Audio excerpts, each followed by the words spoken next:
Greetings to participants in the Teaching in English workshop at Universitas Prasetiya, Mulya. Thank you to Ibu Angelita for inviting me to share my thoughts and ideas based on my experiences in 21st century teaching and learning. I'm glad to be with you, not in person, but at least in today's world, it doesn't matter how we meet, even virtually. Salam hangat dari Pulau Pinang. This is where I am now.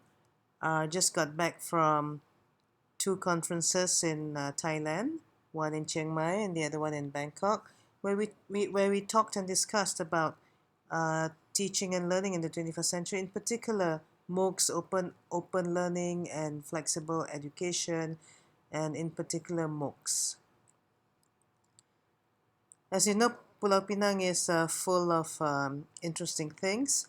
It is a World Heritage City as defined by UNESCO.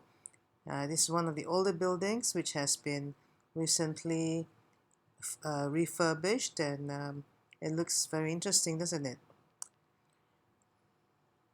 My name is Zarainiwati Abbas. I've been an educator for about 40 years, and it's always a pleasure to be able to meet educators like yourself and to share some of the important things about teaching and learning in today's world.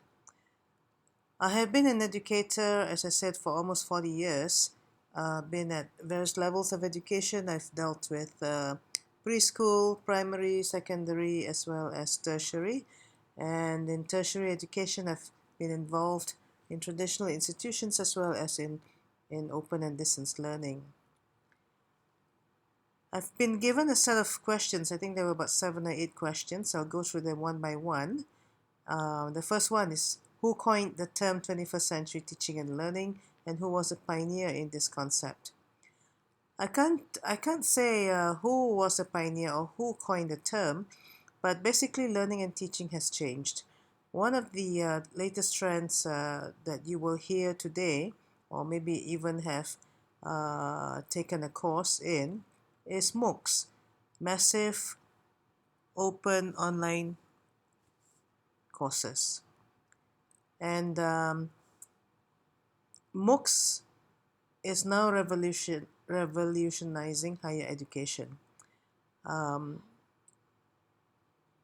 It's not, well, basically it's been an exciting journey for me personally to see the growth of in the use of technology for teaching and learning from, if you remember, OHPs, and today we're using tablets, and of course we see courses such as MOOCs, thousands of them online. Khan Academy is a very interesting concept, and I'm sure you've also gone into it. Designed and conceptualized by Salman Khan, he has today maybe about 5,000 or 6,000 videos that are free for us to use as educators. And the OER University, most people don't know about this yet, but it's a university based on a consortium of 20-something institutions from around the world, providing courses that are based on open educational resources. If you have not gone into this, please try. It's oeru.org to see what they are offering, a complete degree, in fact. The more important question is for me to ask you is, do you know what employers want in a graduate? There's a publication called Graduate Employability in Asia, published by UNESCO. This particular report lists 14 skills that graduates need to have before they become employable, from good moral values and problem-solving skills to teamwork skills, leadership skills, and so on, until IT skills. If you look at the list of 14 skills, how confident are you that all your graduates have all these 14 skills? What does it take to produce these skills? Do we need to improve the way we teach and learn, so that these skills are possessed by our graduates. Question 2, with the many definitions available, what is your preferred definition for 21st century teaching and learning? I guess this is a visual that will summarize what I consider to be 21st century learning. It's all about learner-centered education. It's all about learners using media to learn and to understand and to be able to apply after they understand.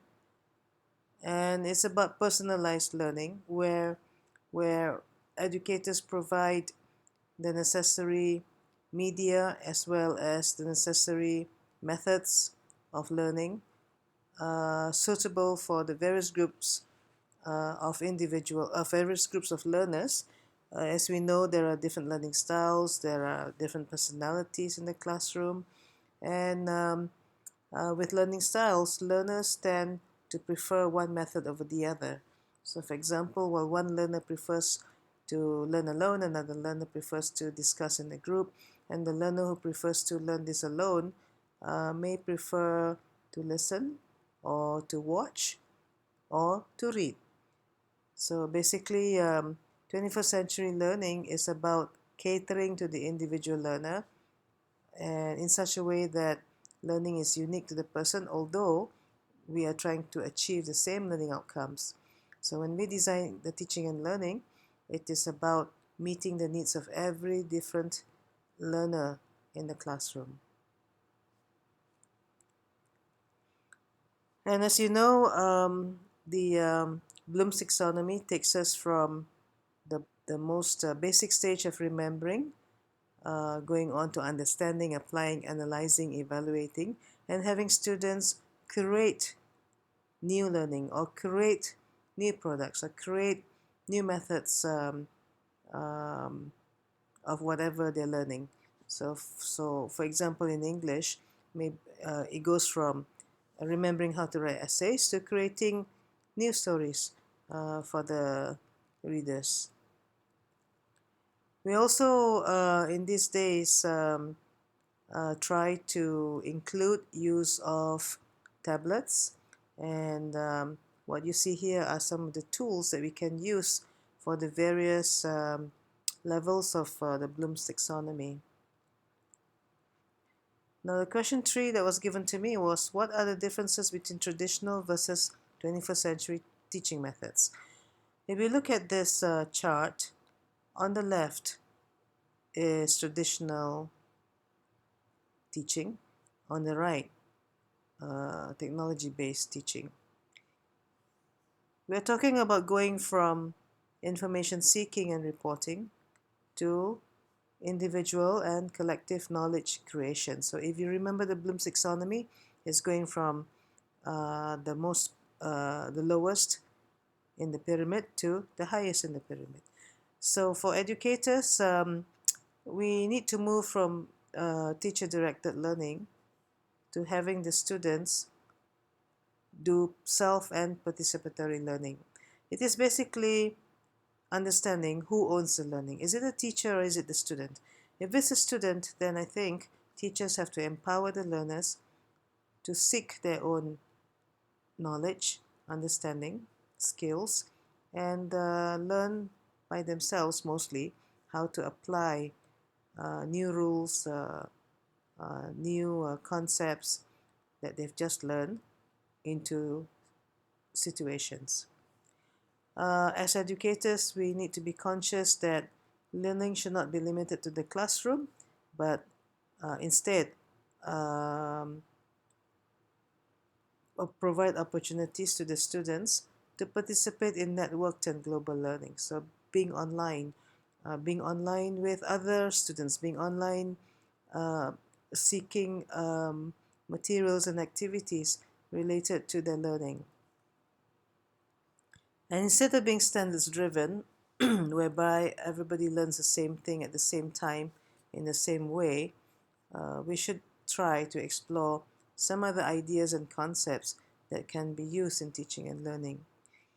And instead of being the sage on the stage, where we are actively or constantly teaching the student content or skills, we want the students to go through this process and active learning, where they learn by doing, where they learn the authentic way, where they learn through experiential learning, using some of the new methods such as flipped learning, such as using social media, and so on.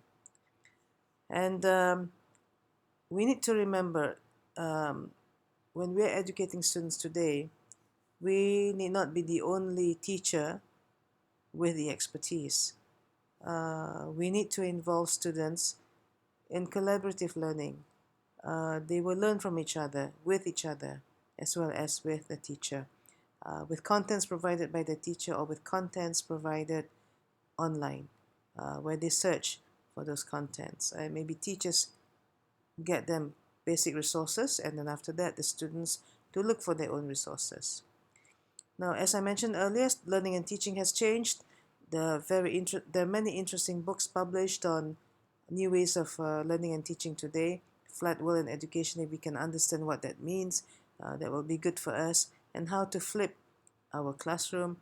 Uh, an interesting book published actually quite long ago, 8 years ago, is a book by Curtis Bonk on The World is Open. And if you can get a hold of this book, it just quickly gives an overview of how learning has changed, or how learning can take place through various means, using various platforms, various types of resources, and so on. And then we also have this book by John Schenk on interactive open educational resources. And this is where um, we get we can get ideas on how to use OERs, or basically the free resources that are available online in our classrooms. Incidentally, I was fortunate to have met Professor Gary Henley in Bangkok as well as in Chiang Mai last week, who talked about Merlot. He founded Merlot, and he was talking about how 140,000 educators have benefited from the 70,000 resources that are available in Merlot. You can register yourself in Merlot for free and find out how things can be done.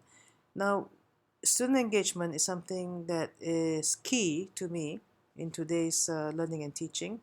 Once we've engaged the students in the activities that we provide, in the learning task, in the content that we provide, in our discussions in the classroom, and maybe discussions in the online medium, uh, well, until we engage them, I don't think we have done our duty as an educator of the 21st century. We need to involve our students collaboratively, and basically when they collaborate with each other, they come up with their own set of understanding of things that they've learned. And of course, it'll be good if if our students are empowered, so that they become, or they take charge of their own learning. They become self-regulated learners. They know when to pace themselves. They know how best they learn. They know which resource to get into, and so on. Question 4 given to me: is there still an advantage using traditional teaching methods? To me, of course, there is. But let's say if we can work on a formula such that 20% of our teaching is traditional, 80% is, if you want to say, modern or 21st century, I think that would work. Um, about 30, 40 years ago, I was still using what is called a slate. Some of you may recognize this, some of you may not. If you have, then you know that we have changed, that things have changed so much from the slate to the tablet. And with the tablet, we can do millions of things, more than what we can do with the slate. And of course, we've gone through several milestones uh, in the internet.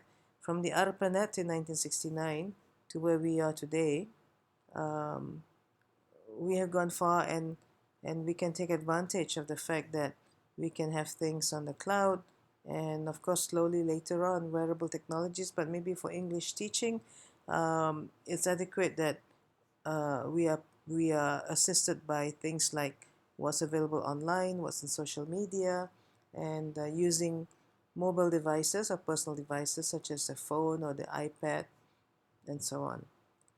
But basically, the internet has enabled us to be more creative with teaching and learning.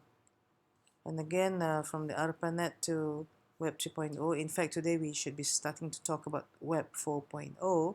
We've gone from basic communication to consumption of information, to using social media tools, and to creating and collaborating and sharing among our students, where new ways of learning are being seen, are being shown. All right, question 5. What were your objectives in implementing the 21st century teaching and learning style, and what were the results? Okay, I think where I was recently, the Sampurna University, we believe that students, when they graduate, we want them to be employed almost immediately. If I remember correctly, within 3 or 4 months, some 75% of our graduates are employed. In fact, before they graduate, we have employers coming to the university to meet our students, to offer them internships, and most of the time, once the students have interned, the students are absorbed into reputable companies such as some of the consultant companies, and some of them have got really good jobs, both in the private sector, basically private sector, whether it is in the private schools or whether it is in the corporations at the multinational level. And again, these are the employability skills. Knowledge and content is not enough, but it's what we do with the knowledge and content that will produce learners with those set of skills that employers want. And going back, I believe Sampurna University has been successful in consciously applying experiential learning, for example, and technology-based learning to help generate this set of skills in the students. Question 6. What were some of the most successful 21st century teaching tool or methods that I have found to be beneficial? First of all, I'd like to ask, what are you willing to do for your students today? Are you willing to adopt this framework for 21st century education? Are you willing to be competent educators and to develop competent students? Are you willing to implement a 21st century curriculum for the area that you are teaching? In this case, English.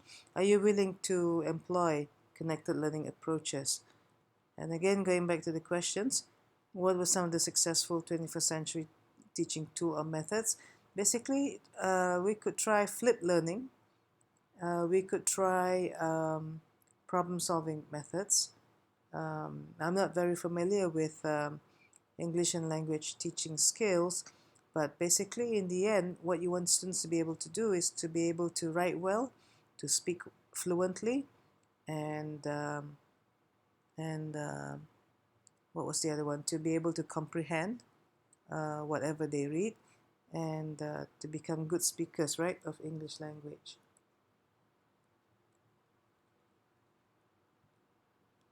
Question 7. Would you recommend faculty members to implement 21st century teaching methods? Why?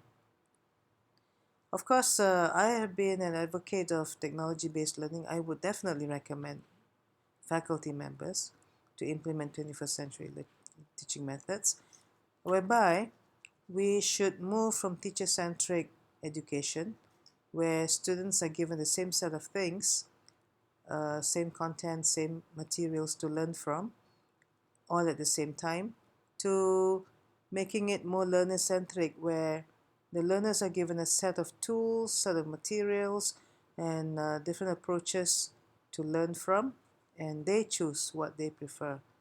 That means they pull to themselves what they want. So moving from centralized or teacher-centric learning to student-centric learning. The last question, I think. Do you have any useful resources? Well, yes, these are some of them. First of all, we should think ourselves as a facilitator, and I'm sure you are doing that already. But there are some books that you could refer to.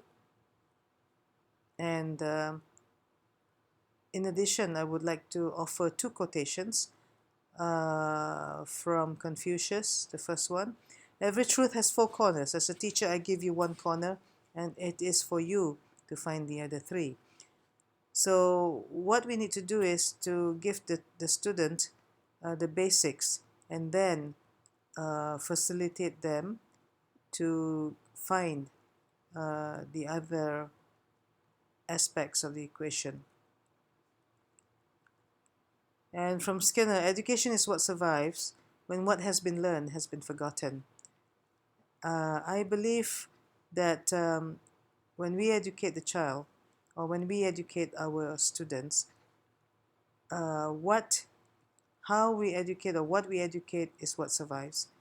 Content and all that would have been forgotten, but the skills that they get from us as teachers will be what is valuable. One very important question I'd like to ask is, which type of educator would you be? If you look at the pencil metaphor, we have teachers who are leaders, and we have teachers who will be the erasers of good learning. So which one would you be? I hope you will become the leaders, and at the very least, the sharp ones. That means people who see what best teaching and learning have done, and then do great stuff with great students. And I think that's about it for now. Terima kasih for listening to me. If you need to contact me, I'm available. Well, thank you for being a great audience, and thank you, Ibu Angelita, again for having me here. Selamat berkonferensi.